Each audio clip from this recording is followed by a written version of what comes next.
ang hinahanap ng bawat Pilipino. Mga kababayan, aminin natin, lahat tayo may pangarap. Lahat tayo may hinahabol.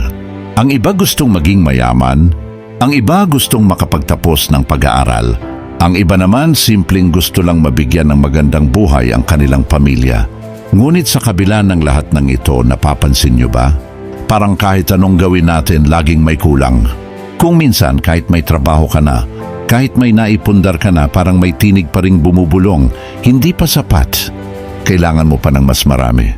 Ito ang malupit na realidad ng lipunan ngayon.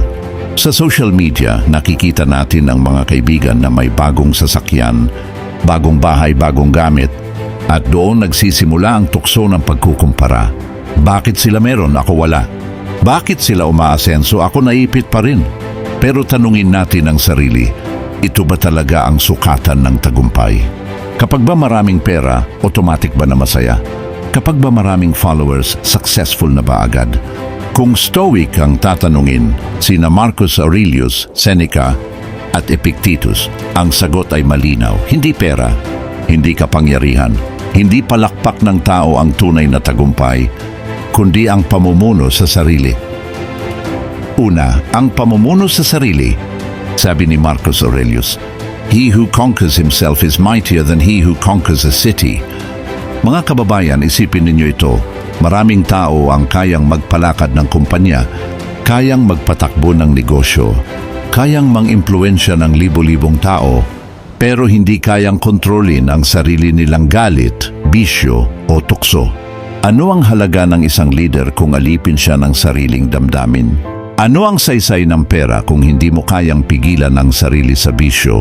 Ang unang hakbang sa tagumpay ay hindi panalo sa iba, kundi panalo sa sarili.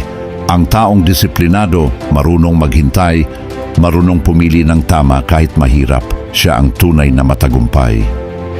Pangalawa, ang lakas ng katahimikan. Napapansin nyo ba? Sa mundo ngayon, parang lahat gusto may opinyon, lahat gustong magsalita, lahat gustong pakinggan. Pero kakaunti ang marunong makinig.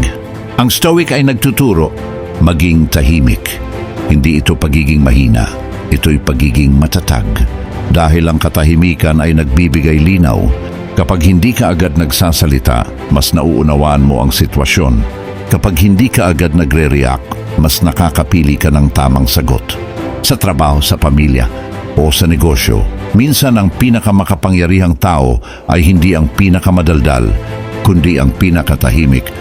Dahil sa likod ng katahimikan ay nakatago ang malalim na karunungan. Pangatlo, kontento sa kaunti.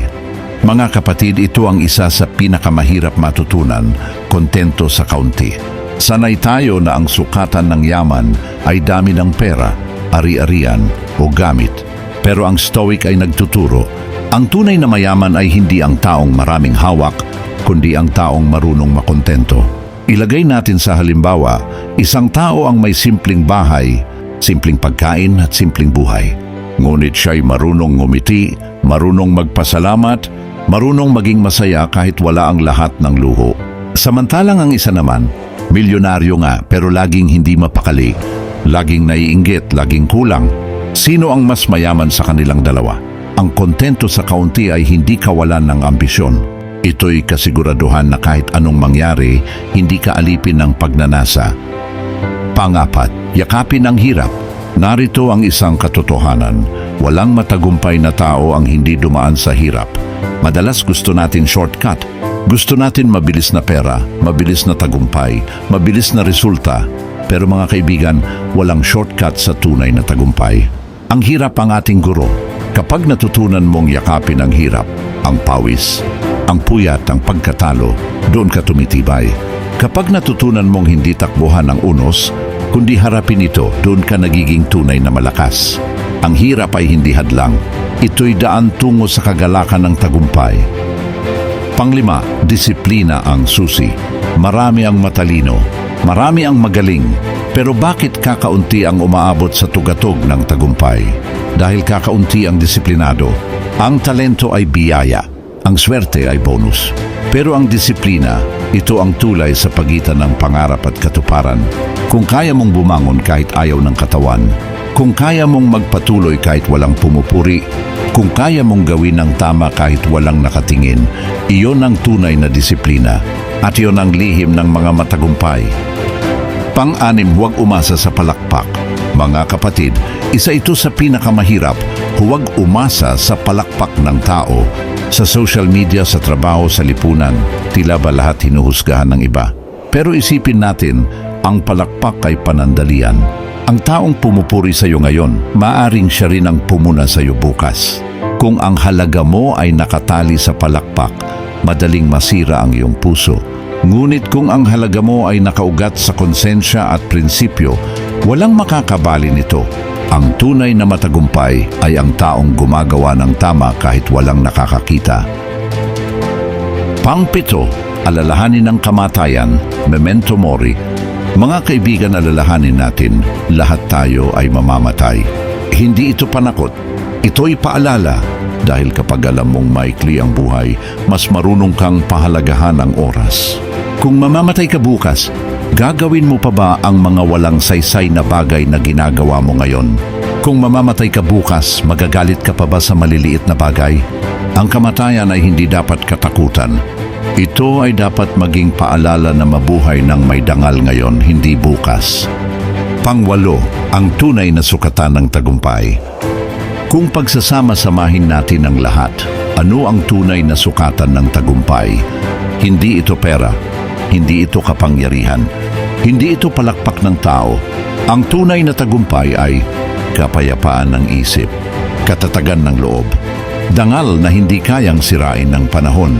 Kapag kaya mong manatiling matatag sa gitna ng unos, kapag kaya mong ngumiti sa gitna ng hirap, kapag kaya mong mamuhay ng may dangal kahit walang pumupuri, doon mo masasabi, ako ay matagumpay.